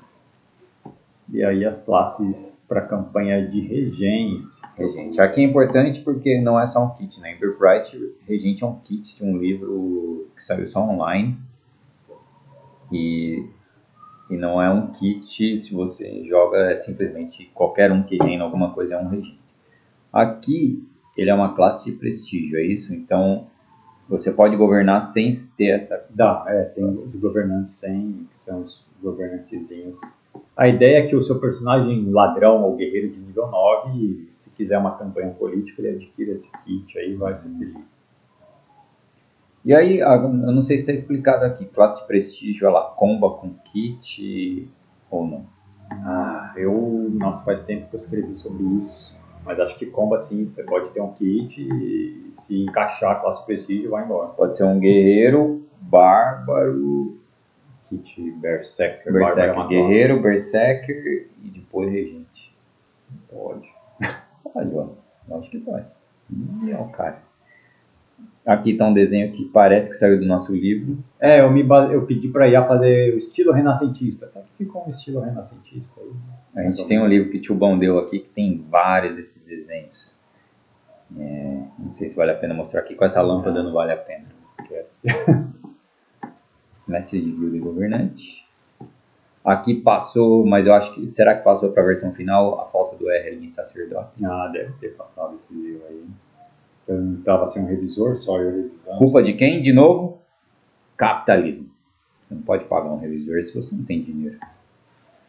Características gerais. Das raças. As velhas tabelinhas, muito bonitinhas. Padrão AD&D. Limite de nível. Você é a favor ou contra o limite de nível? Se você colocou... Cara, eu deixei, mas... Eu não tenho muito a opinar sobre isso, não. Acho que dá uma equilibrada no jogo, para quem se interessa por equilíbrio. Eu pensei em mudar isso aí, mas era tarde demais, né? Eu pensei em mudar, porque eu falei, não, claro, eu tinha pensado, raças ou personagens lá, o neutro pode ser dupla classe, personagens caóticos podem ser multi, né? Ia fazer essa... Vai falar, vai ficar igual a segunda edição mesmo. Terceira removeu isso completamente. Você pode fazer um Hobgoblin nível 20.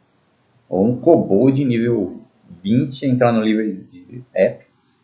Aí você pode, mas é horrível passar de nível, né? Além do limite. Olha, eu concordo com segunda. Aí, e olha que tá lá no meu perfil do YouTube que eu sou contra o eugenismo, mas na fantasia eu sou eugenista. Não tá com Kobold nível 20, não, cara. Dá certo trabalho. Então, deveria dar em alguma classe, talvez. Sim. Mas... humanos poder ser tudo é porque a gente é humano, né? Não tem como separar coisa da fantasia, é difícil. Aí a gente entra nas regras de alinhamento inicial, mudanças. Jogadas de proteção em níveis muito altos. Aqui você aborda o velho elmo da troca de alinhamento ali, né? Mudança sobrenaturais. Eu só cito rapidamente, ele está descrito nos itens 9. É porque tem um monstro terrível em Forsaken Worlds que muda seu alinhamento, né? Tinha, mas não está descrito, porque eu não fiz o livro do monstro. Então vai ter um adendo. Um dia o Elcio vai compilar tudo e jogar no livrinho. Mas só tem, viu? O Gárgula ele está modificado. O Gárgula ele piora o alinhamento da... O Márgula piora o alinhamento da vítima se for neutro ou maligno em 5d4 pontos para maligno. Tá, eu vou ter que entrar na sua última inspiração de mitologia, porque o Elcio leu muita mitologia e no final acabou usando coisas muito modernas também como inspiração, certo? Espiritismo. Posso entrar na discussão? O espiritismo ele serviu para encaixar algumas coisas, né? Mas ele, como é que se diz? A ideia de encarnação tem no hinduísmo também, né? Tem no hinduísmo e no pitagorismo, Pitágoras, da Grécia Antiga. Mas eu queria entrar nessa discussão rapidamente. Então, assim como eu entrei em política sem querer, estou entrando em religião sem querer, ou espiritualidade sem querer, que é você permitir um monstro alterar o alinhamento do outro jogador. O espiritismo não acredita em nada disso, certo? Se vier um espírito falar, vou te tocar o poder das trevas, você vai virar maligno. Não tem nada disso, né? O espiritismo, ele é muito mais, como é que se diz? Pé no chão, não tem essa de transformar o outro em maligno, não tem nada disso, né? Pode influenciar, a ideia é essa. Inclusive, acho que, eu não sei se eu pus caso o mestre queira, porque assim, o AD&D, e esse cenário é bastante baseado nos Dungeons & Dragons, tem tudo que é tipo de espírito para os aventureiros enfrentar. Tem espectro, tem fantasma, tem caramba 4, lá tem a Banshee, tem um monte. E aí eu acho que eu escrevi um parágrafo aí no capítulo de Aventura e Combate. Se o mestre quiser fazer uma campanha, não digo política, mas interpretativa para esse tipo de criatura, é possível, né? E esses seres podem ter algumas vantagens, que eles ignoram espaço. E até a gente conversou um pouco sobre isso. Isso eu sempre pensei, né? Falei pra você, sempre pensei. O cara também, quando vai atacar, ele pode atacar de qualquer lugar, né?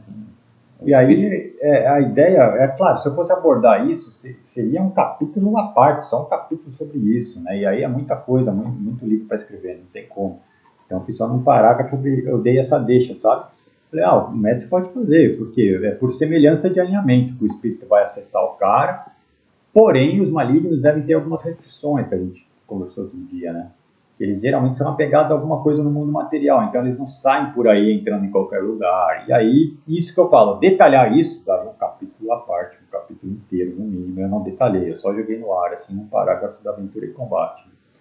Mas é isso, agora transformar em maligno, que no espiritismo não existe, acho que nem na Umbanda, nem no Candomblé, nem nenhum lugar, né? Assim, transformar em maligno é uma ideia, acho que do AD&D. Do AD&D puro, porque não tem nenhuma mitologia que alguém chega e fala, você agora é maligno. Não que eu me lembre agora, assim, de cabeça, não vou lembrar, não. É meio que todas as religiões defendem um livre-arbítrio parcial. Não, aí é polêmico. Tem umas vertentes do cristianismo que é bem ruim para defender livre-arbítrio. Nossa, a predestinação dos calvinistas lá não parece que defendia muito livre-arbítrio. Mas aí poderia falar, você está predestinado a virar maligno, por isso que o espírito se transformou. Tem umas vertentes esquisitas. Aqui você explodiu as habilidades passando de 25, que em AD&D é impossível, e em terceira é possível.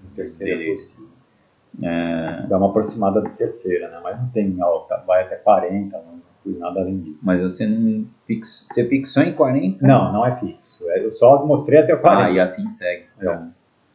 Mas você abriu a porta para o terceiro. Um réptil colossal que não existe em terceiro. Olha lá o réptil colossal. Fui falar nele. Exatamente, porque é um bicho tão grande que não dá para lembrar. Você viu que terceira enfiou esses atributos e falou, não vamos fazer o réptil colossal. Justo eles que podiam fazer? Né? Olha, você está se metendo numa encrenca. Semideuses tem inteligência 34. Os atributos mentais muito altos, geralmente eles são só para deuses, semideuses, né? No AD&D mesmo classicão, 21 já era divino. Isso, no AD&D segunda edição, sim. No terceiro, acho que isso é reduzido, mas não fala nada também, eles não explicam. Olha o pato aí de novo, por isso que eu falo que você tem alguma coisa com aves. Você estudou tanto aves? Eu estudei tanto que eu falei, deixa eu desenhar as aves. Né? Foi isso. E aí, por que não vem um anjo em forma de pato? Isso aí é racismo espiritual. Se você for ver, uma das cabeças daquele anjo é uma de águia. Ui, esfregou na minha cara. Toma essa, Lucas. Tomou na orelha.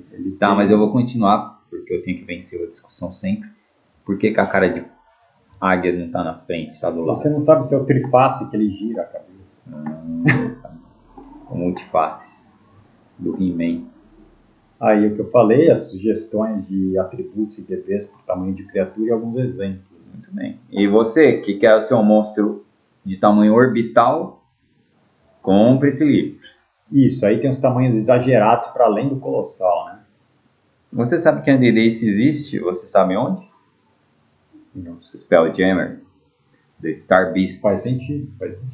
Uma campanha no espaço. O elefante que carrega o mundo em cima é um Star Beast. Tá ali, Mahapudima, cadê o Mahapudima? Não pus aí, não pus. Mas tem a serpente que destrói o mundo.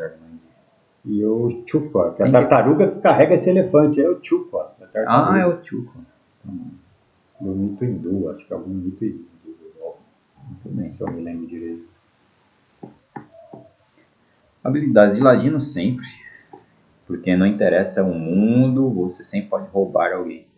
É uma liberdade universal. Roubar alguém. Tem uma errata aqui do geômetra. Isso, porque tem coisas do livro básico que, né, não foram muito corretas. Aí na verdade é uma melhoria na classe, né? Isso aí eu até cheguei a falar para você na campanha do Starter, sabe? Quem não conhece o Elcio, ele sempre altera alguma coisa. Então, como a classe estava muito fraquinha, o Lucas notou e eu concordei, falei, esse poder aí, cara, porque essa classe tá fraquinha. Eu fui playtester. Qual que é o nome do meu personagem? Era o Zarabar. Gostei bastante de Zarabar. Um dia vamos terminar aquela aventura. Aí o detalhamento da regra dos signos, que já tinha um pouco no livro de regras básicas, que na verdade ela nem precisa ser muito usada pelo mestre, é mais pro kit, né? Para se existir um NPC ou player, né? O jogador do personagem jogador com o kit astrólogo, zodiacal, tem que usar a regra. Dharma. O Dharma é uma regra para além do zodiacal astrólogo, é uma regra da reencarnação.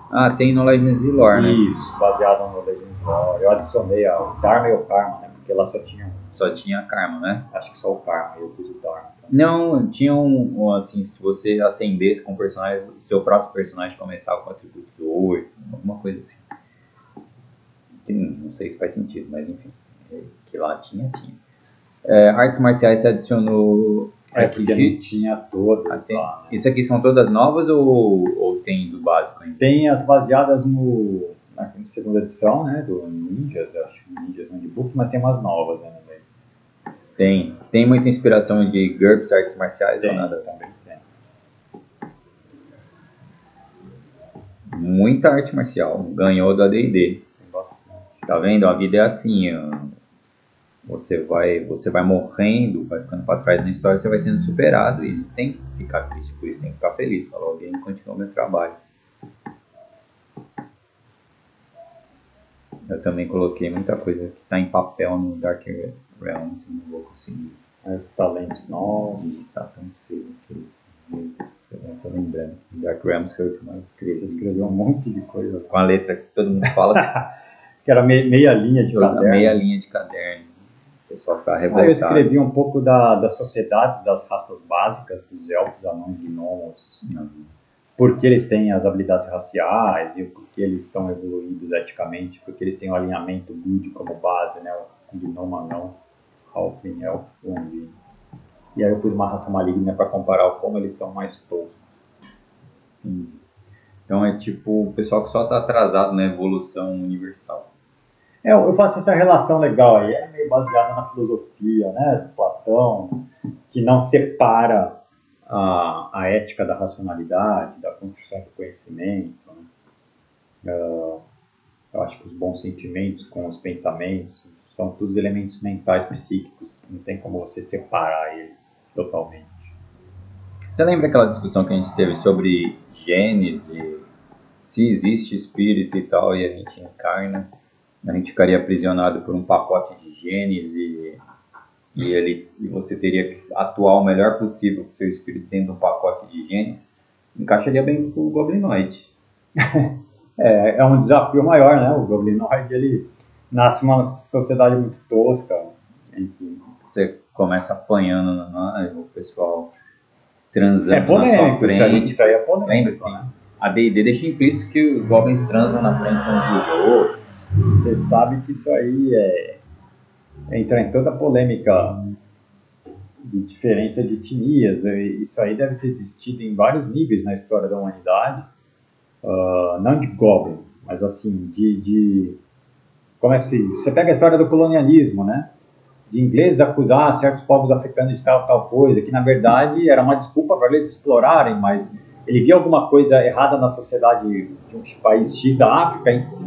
Como é que dava o foco só naquilo, potencializar, nossa, olha como eles são horríveis, e aí dava desculpa para colonizar. Então os portugueses fizeram isso com muitos povos indígenas, os goitacás, que você cita um exemplo no alinhamento maligno. Vai sair no meu livro. Como é que os portugueses foram malignos para exterminar os goitacás? Porque os goitacás era o único povo indígena que era canibal sem ritual. Ele realmente comiam outros povos como se fosse caça mesmo, né?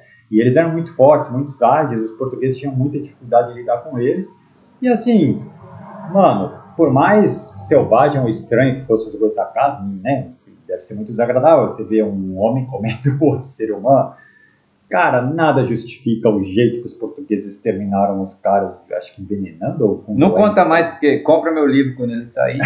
Mas tá no. Você pôs esse texto no meu livro de regras básicas de alinhamento, o texto é seu. Ah, o texto é meu. Nem lembrava. Mas foi baseado num episódio específico do Eduardo Bueno, que ele cita na casa. Eu falei, essa é uma história real, né? Assim, que ele cita lá. Como os portugueses. Eu falei, gostei muito dessa história para usar em alinhamento, que é perfeita, e eu quis explicitar o alinhamento, que assim, a nossa base de alinhamento vem do AD&D segunda edição.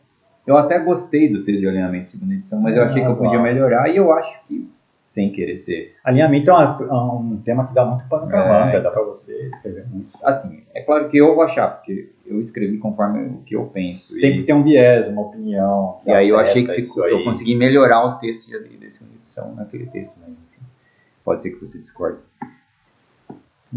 Ambiente e eventos climáticos, vamos ver o que você tentou abordar. Tá bem resumidinho, foi só o frio, o calor. Você nerfou força que nem Birthright ou não? A ideia era que sim, eu acho que eu cito que causa fadiga, e fadiga é a perda de força e agilidade. Assim, aquele cenário dos voos é uma grande farsa, ele deixa você ter o voos com força 19 pra ficar fraco. Pra você ficar fraco mais da metade da campanha, no inverno, é uma tristeza danada. O certo é você não sair e ficar brigando dentro da cidade, uma fogueira. Aí eu vou pôr o voo. Aí você entrou até em inundação aqui, rapaz. Você foi mais longe que o KD. Mas são um parágrafo só para cada um, né? E foi baseado em terceira edição, a maioria disso. Olha, por exemplo, regra de deserto eu só achei em Dark Sun. Então é isso, entendeu? Em AD&D tá tudo disperso, uma zona. Isso porque é a segunda edição, que já é bem mais arrumada que o primeiro. E em terceira não tem, porque exigiria um grau de detalhamento. A terceira tem sobre o frio e o calor, mas deserto eu não sei isso. Olha o Aracós com a rua. Olha aí que eu falei, por isso que o Elcio ficou chateado com a minha. Não foi uma crítica, foi um detalhamento. Falei, nossa, tem muito esse desenho tinha que estar junto com as raças, mas não coube lá.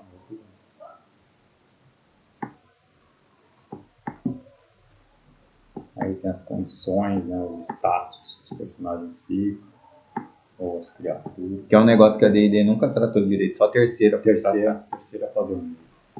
Legal, gostei. Nem sei se consegui por tudo. Tem bastante, se bobear tem mais que terceiro. Movimentação. Regras do livro. Aqui passou um I aqui, ó. Você vai achar. Ó, aqui não, mas aqui passou.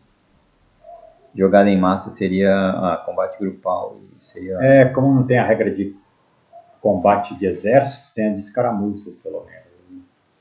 Eu, no modo preguiça, eu uso as regras de Birthright, que o Sander não gosta, ele prefere aquele... Qual que é o nome daquele livro de AD&D? Saiu o primeiro? Combate tático. Não, é o outro. É um de combate em massa. Nossa, me deu um branco. O Sander adora aquilo. Eu falei, não, pra mim basta de Birthright, que são cartinhas. Aí o mapa do cenário de Forsaken Worlds é a primeira vez que aparece o mapa mundo inteiro. Esse é o que tá lá no blog, né? É o que tá no blog. Tem as marcações culturais e linguísticas aí. Eu achei muito legal esse mapa. É muito difícil fazer um mapa desse. Olha, o geógrafo falando. É difícil fazer porque você tem que definir, assim. Não é difícil fazer o mapa, é difícil você definir todo o mundo que você está criando fazendo isso daqui. É muito complicado. E você não vê isso em cenário algum na prática de AD&D. Não lembro de ter um mapa desse tipo em cenários. Eu fiz esse mapa porque eu planejava lançar livros, né, do Ocidente, Oriente, entre aspas, da América, África, Oceania, e aí, mas as ideias acabaram sendo adiadas, talvez para sempre, ou para nunca, qual que é o termo correto para nunca? Talvez para outras gerações. Vai que o Leon chega, pega seus livros. se ele se interessa sobre o assunto, vai continuar estudando. Eu vou terminar esse livro aqui, eu gostei. Aqui tem um resuminho do Cosmologia? Ou amplia alguma coisa do Cosmologia? São adendos, né? Eu vou falar um pouco, porque eu tive que abordar a questão dos banimentos, né? As magias de banir, de proteção contra extraplanar, de acertar extraplanar, eu tive que descrever um pouco disso, porque os seres benignos, eles são mais onipresentes, quanto mais poderoso e mais benigno, mais onipresente ele é, então ele fica meio que imune a algumas coisas. Aqui te explica que você pode voltar como um macaco matilanês. Tem regras alternativas de reencarnação, acho que essas são simplificadas. Eu posso voltar como gigante da rocha? Sempre tem uma chance de mudar essas coisas, né? Porque tem uma tabela completa na Cosmologia e Pré-História, né? Está bem exagerada, assim, de animais e raças. Regras para regência, certo? Aí tem umas páginas de regras de... Baseado em Birthright, né? Sim. Só que sem sangue real, o sangue mágico de Birthright. Tem a regra de sangue, né? Basicamente baseado em poder de regência, conforme seu reino. Minhas ações. Você que dá uma resumida boa, hein? Bem resumido. Aí o que eu falei, eu vou descrever um pouco da experiência, eu já linko o alinhamento, né? Treinamento é uma regra opcional. Esses dias o Vini me mandou falando, isso aqui em segunda edição existe, treinamento, porque em primeira edição acho que era a regra oficial. Em segunda edição é opcional. Aí aqui eu imagino que você fez parecido, não sei se você leu essas regras de treinamento. Uma lida rápida por cima. Aí como montar o XP de criaturas. E aí é o que eu falei, né? A relação de uso de magias com alinhamento, mudança de alinhamento.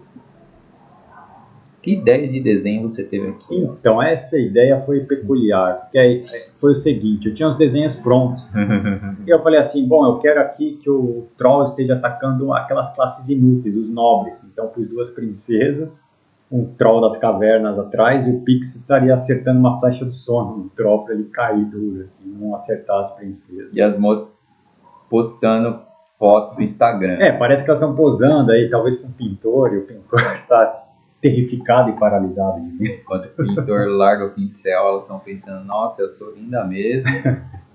Gostei. Aqui o velho magia arcana. Você mudou alguma coisa? Eu não lembro se eu mudei aquela que a gente tinha comentado há muitos anos atrás, que eu não sei se você lembra, eu falei, nossa, a adivinhação ela é oposta de tudo que é bom. E eu falei, a escola de adivinhação já é fraca e ela é oposta de escolas boas, lembra disso? Uhum. Talvez tenha mudado isso, mas não lembro, porque faz bastante tempo que eu vou ler isso aí. Teria que ver e comparar com a segunda edição, a terceira. Seu desenho está mais bonito que o de ADV, embora as cores. Embora use lanças, é assim. Era para ser seta, mas ficou parecendo umas flechas, né? Uma seta, parece lança. Aí que eu falei, tem as regras do Ethos, tem o Ethos do Paladino, o Ethos do Asceta, do Druida. Os limites de riqueza, porque muita coisa não entrou no básico. Não entra. E aí você tem que pegar aqui, não tem jeito, é uma questão de organização de partes. Não adianta chorar. Do Asceta e o Contemplativo. Aí as regras, os personagens que recebem magia de entidades ou deuses. Sabe aquela magia que você adora, que você conseguiu ela, magia da morte lá de Sexto Círculo, taca ela e dá risada, finalmente estou matando um monte de gente. Então tem consequências, né? Aí tem um monte de sugestões para como aquele lance que eu falei, o maligno tem consequência, que nem você acabou de falar, né? Baseado um pouco também naquela regra de alienista do Spell. Como é que Spell Power? Spell Magic. Lista de magias que é enorme, com pouca arte, tem uma arte só esse capítulo. Que eu vou aproveitar para passar corrente, que a gente já está estourando. Muita coisa aí, muita magia. Bom, são as magias, né? Até o nome, a gente perdeu uma arte ali. É o cara lançando a espada mágica ali. Espada arcana.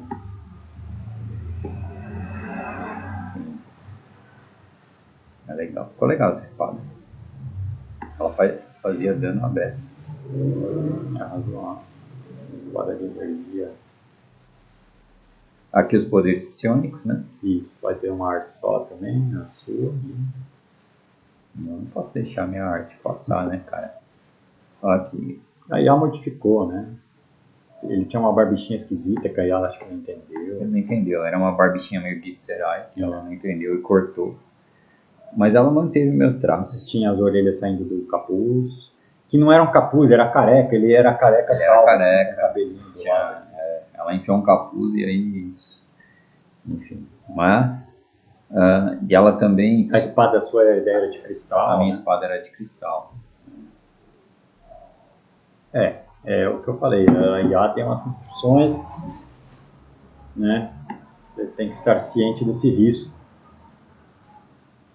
E assim, se você tem muito tempo e paga alguma coisa, você vai ter resultados muito melhores, né? Porque eu particularmente prefiro finalizar meus desenhos eu mesmo, né? Mas é que nem eu falei, nesse caso, qual que é a finalidade? Terminar um livro? Então eu usei a IA para algumas artes. Eu, como finalizar algumas artes, né? Ela não fez nenhuma arte por ela mesma, foi tudo arte de finalização de alguma coisa que eu comecei. Eu, como treinei a base, eu preciso da IA para ir além de mim.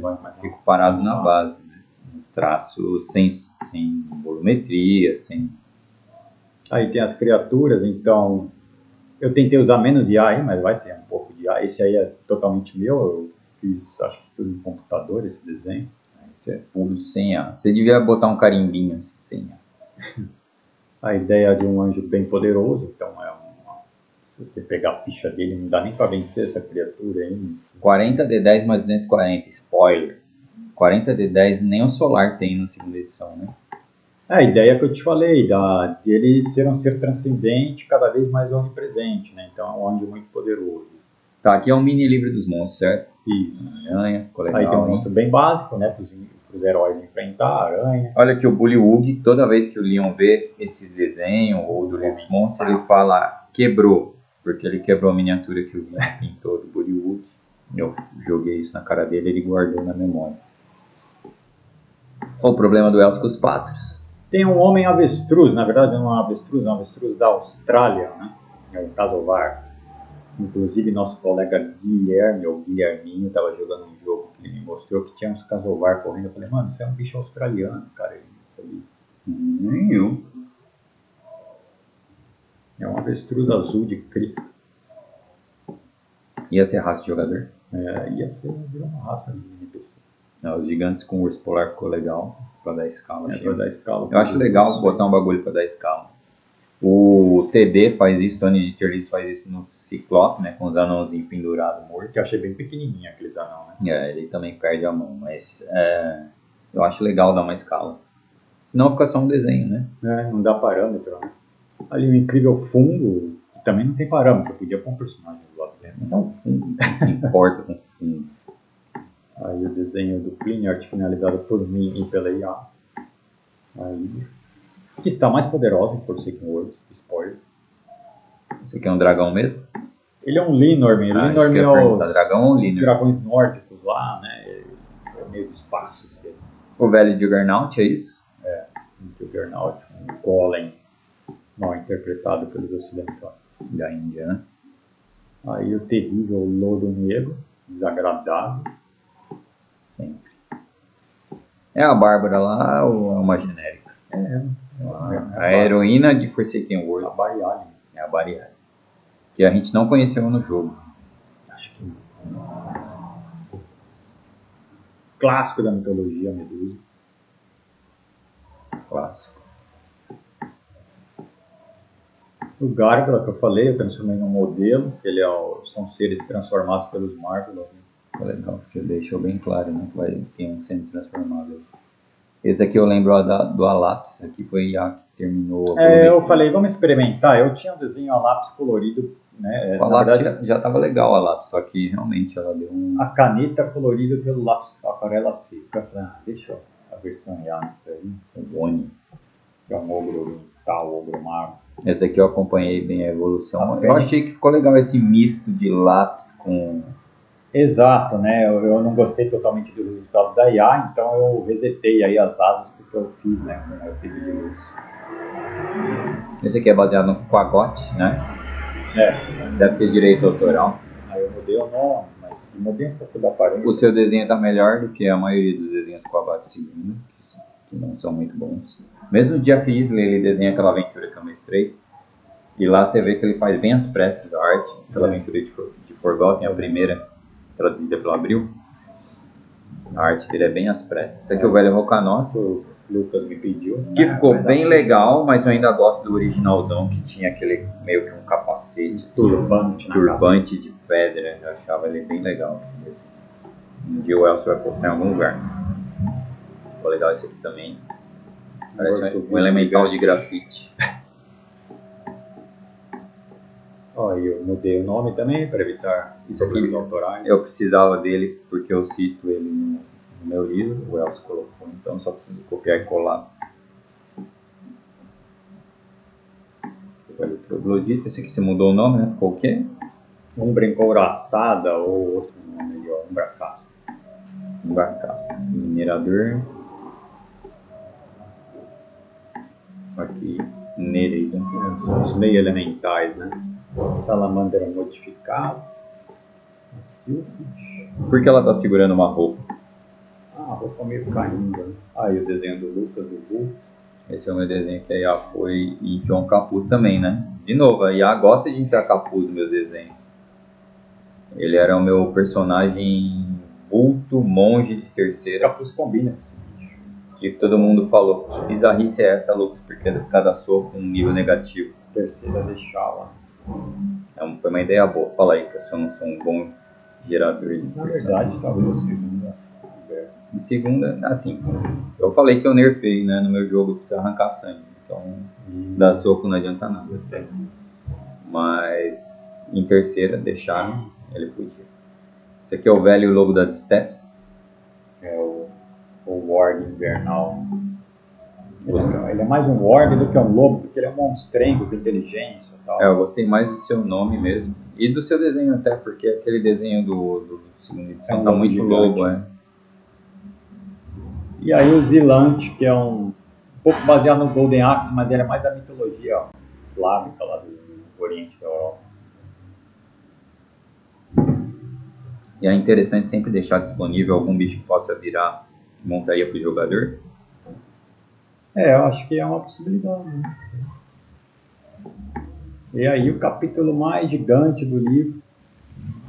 Vai ter muito desenho de item mágico? Olha os anos. Muitos não, mas...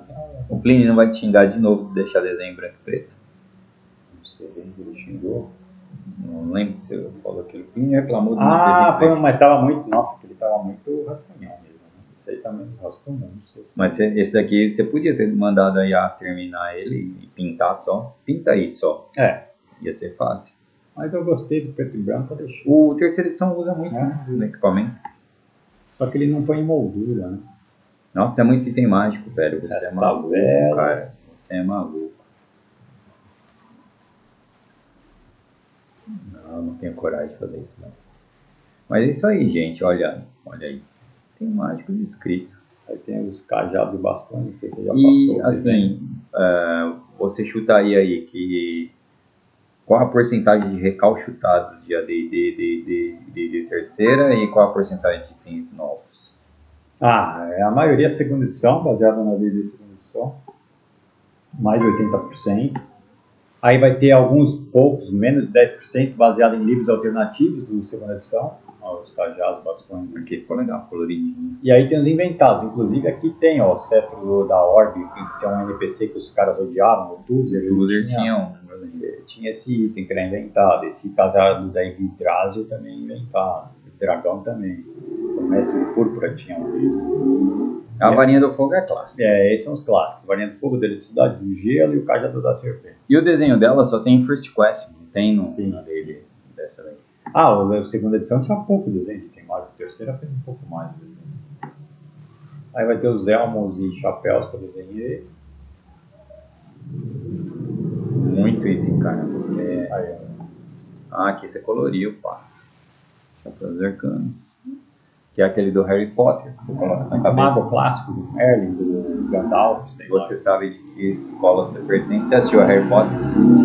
Eu assisti, mas não lembro. Assisti 2 primeiros Harry Potter. Você bota na cabeça e ele te fala se você é Grifinória, ou Slytherin, ou sei lá o que eu não lembro mais. De Harry Potter. Tá vendo? Aí o Elmo do Gargo, da Tiara de Mana, baseado em Final Fantasy Tactics. Já tem baseado em Final Fantasy também. E o clássico Elmo da Magnificência. Clássico. As gemas Elmo da Magnificência. O melhor Elmo do jogo. Aí só vai ter as espadas lá no final, desenhado. Algumas poucas. É muito item, ainda falta. É muito item, cara. Não teria coragem, não. Falava, ó, se vira aí, truta. Eu até pensei em abandonar, mas não falou. O legal é que dá pra inserir os seus itens. Tinha muito item legal que você criou, né? Aí é quase 3 inventados, né? Só a dançarina que é baseada no Faltou a do Alex aqui, meu troll. Ah, eu tinha o desenho dela também. Tinha. Invernava a sabedoria. Era só colocar. Eu tinha mais espadas, eu tinha que não cabia tudo. Nossa, cara, é muito item mágico. E as armas inteligentes no final e os semi-artefatos, né? Os itens quase unificados. Os semi-artefatos que não são bem tratados em segunda, né? E aí tem regra de criação de item mágico, que faltou. E vem o glossário. E esse aí, então, ele é provavelmente o livro final, né? Pela questão que eu tenho que me empenhar em outras coisas aí, né? Não falei, mas eu sou formado em psicologia também, estou tentando trabalhar na área. Faço ilustrações para o Roll20, minha formação anterior de design, tem mais relação com ilustração, né?